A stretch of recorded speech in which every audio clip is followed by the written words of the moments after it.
What nonsensical unity are they talking about?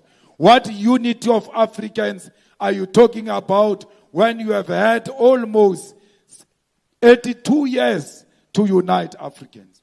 No organization in South Africa, in Africa, and in the diaspora can claim to unite Africans, because it is only EFF that can be found in Zimbabwe, in Mozambique, in Ghana, in Nigeria, in Liberia, in the whole of African continent. No old man with no track record of doing good to black people can claim that he can unite black people.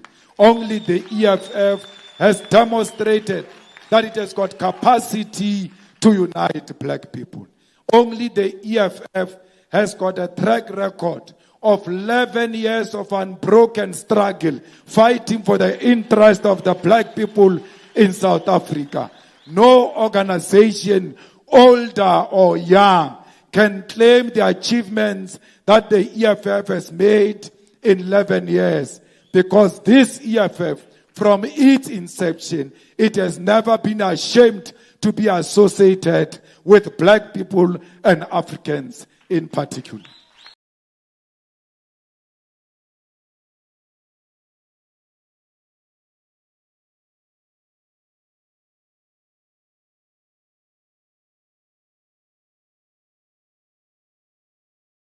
Fighters, as you are seated here today, you have a duty to be responsible with the power that has been delegated to you by the branches. As you are seated in this Provincial General Assembly, you have the responsibility to be disciplined and participate in the discussions around the discussion documents and the plan of action for the EFF in your province over the next 5 years. As a delegate of the EFF, you have a duty to reflect on the leadership question. And in your reflection, you must be incorruptible. It is your responsibility as a delegate to defend the movement from foreign tendencies, such as the use of money for the leadership contest and the influence of external forces in the National People's Assembly of the EFF. Delegates, you are the shield that will protect the integrity of the EFF and defend the people's movement from infiltration. It is you who must tell us of the misuse of organizational resources to pursue a selfish, narrow, and factional interest. It is you who must guard against the quarantine of delegates in places which are not approved by the EFF, and the use of transport that does not belong to the EFF to transport you as delegates. Fighters, you must not allow the power that you hold on behalf of the people to be purchased by individuals who are seeking election or who are promoting anarchy in the National People's Assembly. Your primary responsibility is that you must maintain the discipline of the movement. Delegates, we take this opportunity to remind you that the following will constitute a wrongful lobbying practices: raising and using funds and other resources to campaign for elections, distributing money to EFF members and structures as part of a campaign for leadership election, production of T-shirts, posters, and other paraphernalia to promote a particular list of candidates, promising positions or other incentives or threatening to withhold such as a means of gaining support, using the media to promote a particular list of candidates and to spread malicious rumors, falsehoods, or allegations against those with whom you disagree, leaking confidential information to the media, secret interaction with journalists with the intention to get them to write stories on internal organizational issues and communicating internal decisions, or processes to the media without due authorization. Negative campaigning which relate to the attacks of the integrity of other comrades, both within the structures of the movement and in other forums. Suppressing honest and legitimate debate about the caliber of candidate in a formal meetings of the movement. Allowing structures or individuals to condone violation of constitutional provisions and or regulations and or failing to report such violations when they occur. Using the offices, resources, and staff of the EFF or any state institution or company as a machinery to promote a particular list of candidates. Using violence, intimidation, threats to coerce and force those who hold a different view. Setting up structures outside organization to promote or lobby for a particular candidate. Convening meetings to discuss leadership issues under the false pretext that they are organized constitutional structures. Production and distribution of documents and pamphlets not approved by structures of the organization will not be allowed. You cannot use social media such as Facebook, WhatsApp and WhatsApp groups or Twitter to negatively attack others. EFF members nominated for leadership positions in the CCT must actively and vehemently discourage anyone from using their names to campaign for leadership position.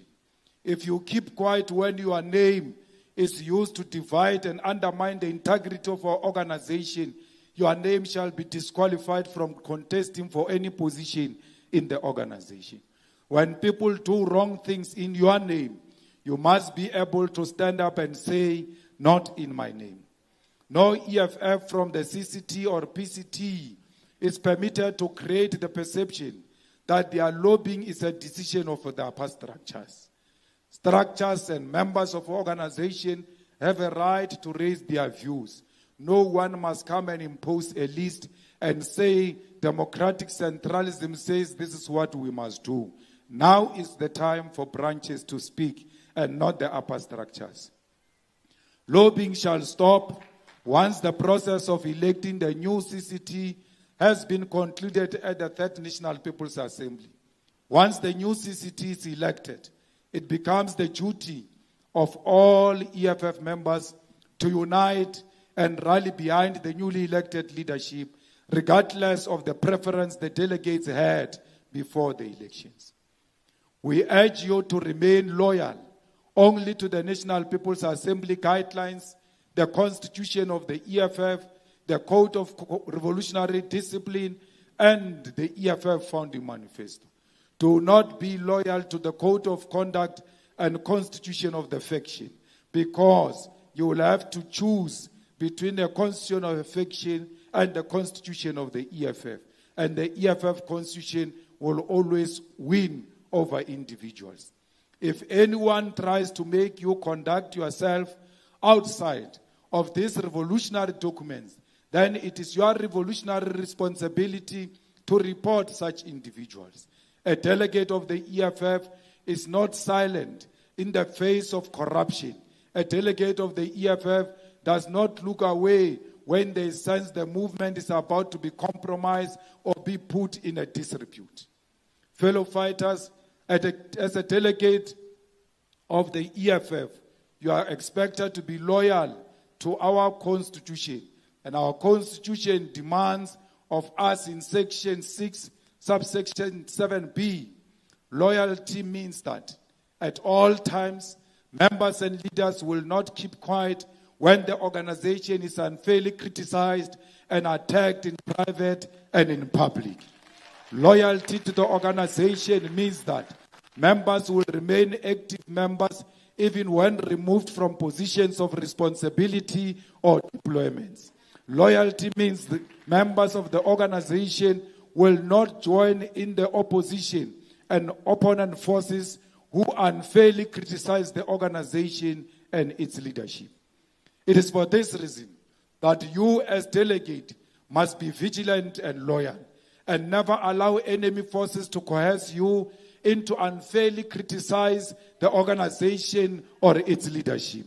Delegates, this means that when the organization or its leaders are unfairly attacked in public or in private, it is your duty to stand up and defend the revolution, because this movement and its leadership are the custodian of the revolution. Fighters, the fact that we are heading to the Third National People's Assembly does not mean that we no longer have leadership, that anarchy must prevail.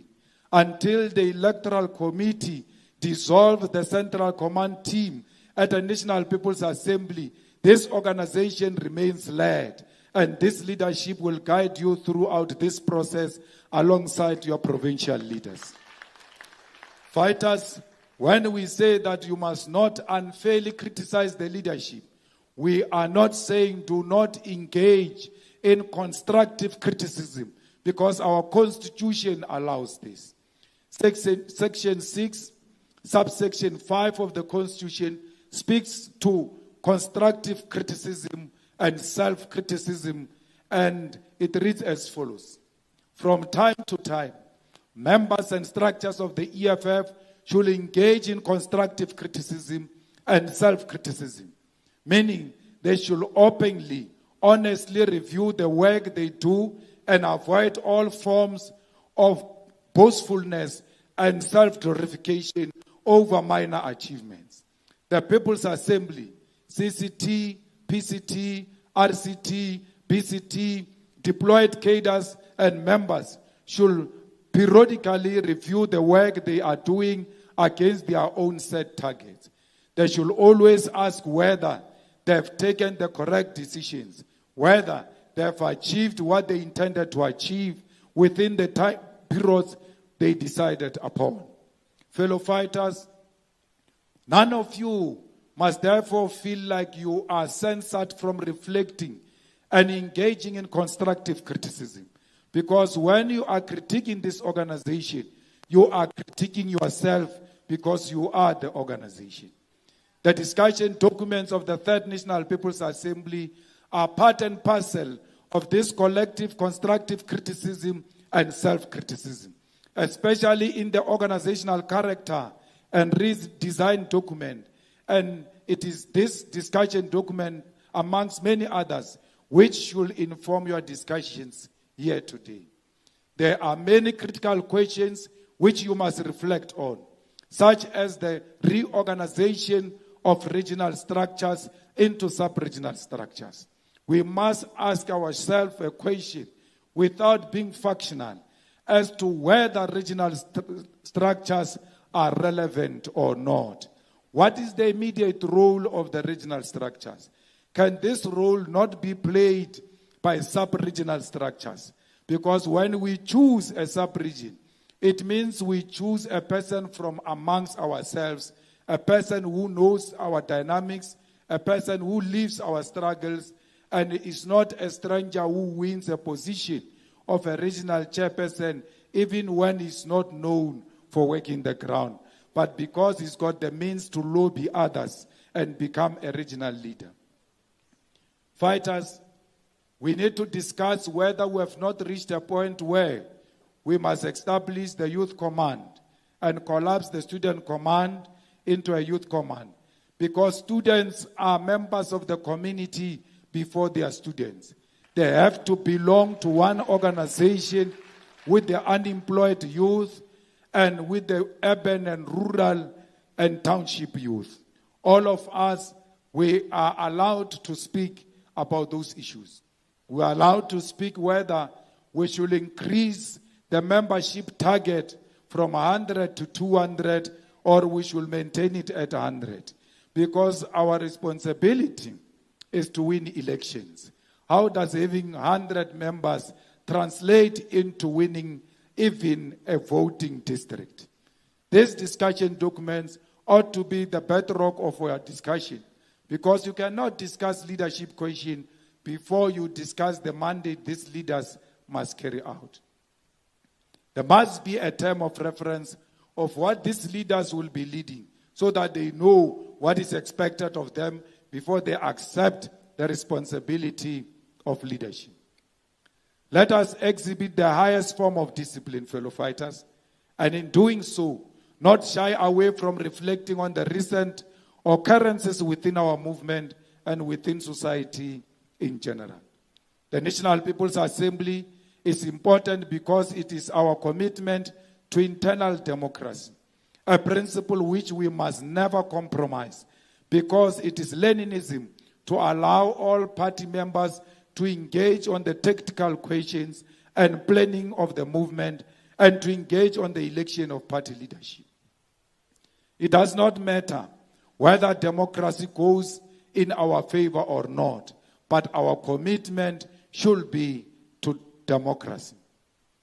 Be honest in your discussions and revolutionary in your approach, and avoid at all times the temptation to fall into the traps of liberalism. In closing, I want to share with you the key principles to avoid an organizational decay and to avoid allowing liberal tendencies to inspire you as delegates of the EFF. And these are the 11 points on combating liberalism as developed by Mao Zedong of China. Liberalism fighters manifest itself in the following ways, and we must always strive to avoid practicing it. To let things slide for the sake of peace and friendship when a person has clearly gone wrong. This means that when a person is your friend, even when they are doing wrong, you allow them to do wrong because you want peace.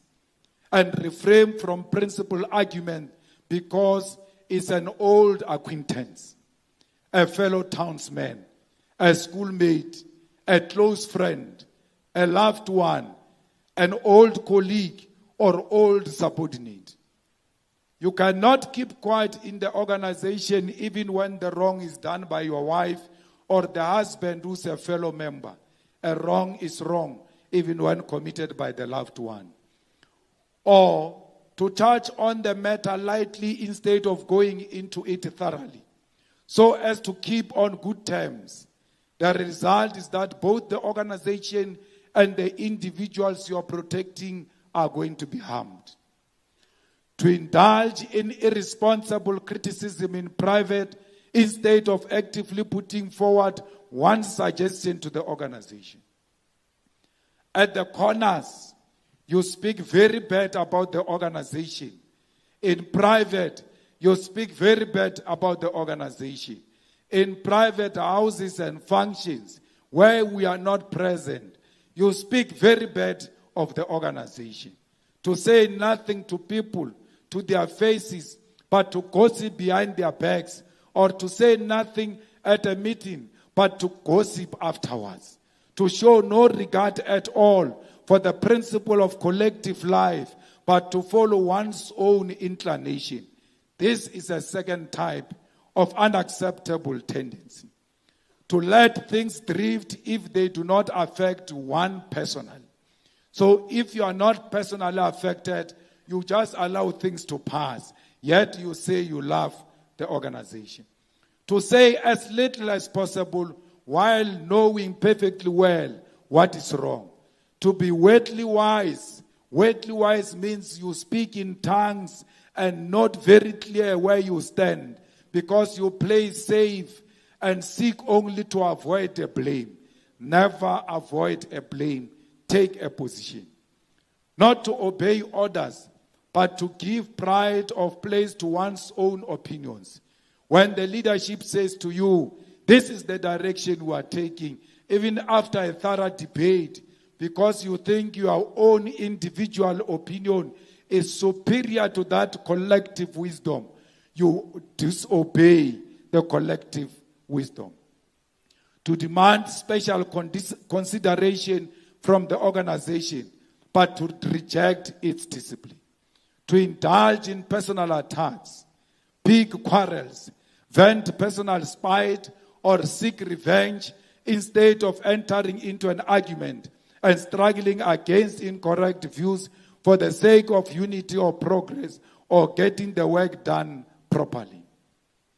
To hear incorrect views without rebutting them, and even to hear counter-revolutionary remarks without reporting them, but instead to take them calmly as nothing had happened.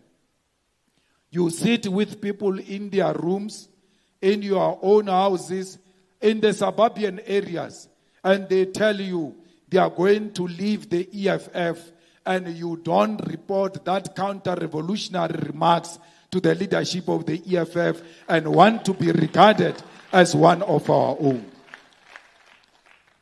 To be among the masses and fail to conduct propaganda and agitation or speak at a meeting or conduct investigation and inquire amongst them, and instead to be indifferent to them and show no concern for their well-being, forgetting that one is a communist and behaving as if one were an ordinary non-communist. It's a reactionary view.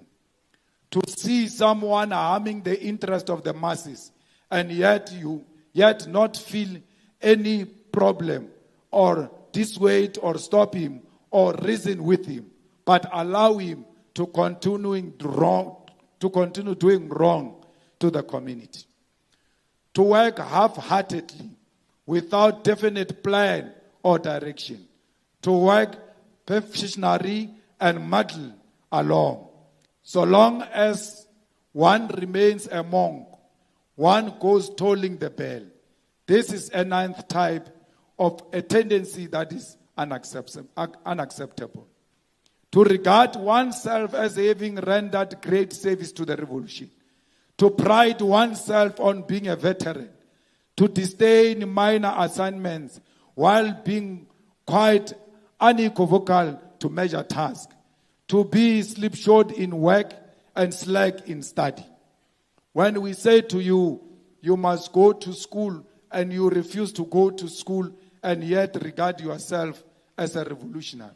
A revolutionary can never hate education.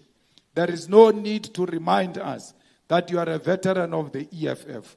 There is no need to remind us that you started with the EFF in 2013. Your own performance and conduct in the organization will speak for you. You are speaking about it and overemphasizing it because you want to impose yourself on us. To be aware of one's own mistakes and yet make no attempt to correct them. Taking a liberal attitude towards oneself. As Marxists and Leninists and as students of Fanon, let us engage frankly and remain revolutionary and avoid liberalism at all costs. Fighters, the time is now to take a stand. You cannot be neutral at a point when your organization needs you the most. The time is now to stand up and say, not in our names. The time is now that no old man with no track record of doing good to black people can claim that he can unite black people. Only the EFF has demonstrated that it has got capacity to unite black people. Only the EFF has got a track record of 11 years of unbroken struggle, fighting for the interest of the black people in South Africa. No organization, older or young, can claim the achievements that the EFF has made in 11 years. Because this EFF, from its inception, it has never been ashamed to be associated with black people and Africans in particular. Fighters, show me any organization that brought together in the past 11 years, that brought together almost 120,000 black people under one roof, speaking one language, determining their own destination together. No any other organization has ever done that except the EFF. What nonsensical unity are they talking about? What unity of Africans are you talking about when you have had almost 82 years to unite Africans? No organization in South Africa, in Africa, and in the diaspora can claim to unite Africans, because it is only EFF that can be found in Zimbabwe, in Mozambique, in Ghana, in Nigeria, in Liberia, in the whole of African continent. Because the true unity of African people lies with the unity of the EFF The unity of Africa depends on the unity of the EFF. The liberation of black people in South Africa depends on the unity of the EFF. Defend the unity of the EFF is the only one that can unify the whole of black nation all over South Africa, all over Africa, and in the diaspora. I thank you. Shaya ingoma, shaya ingoma, shaya ingoma.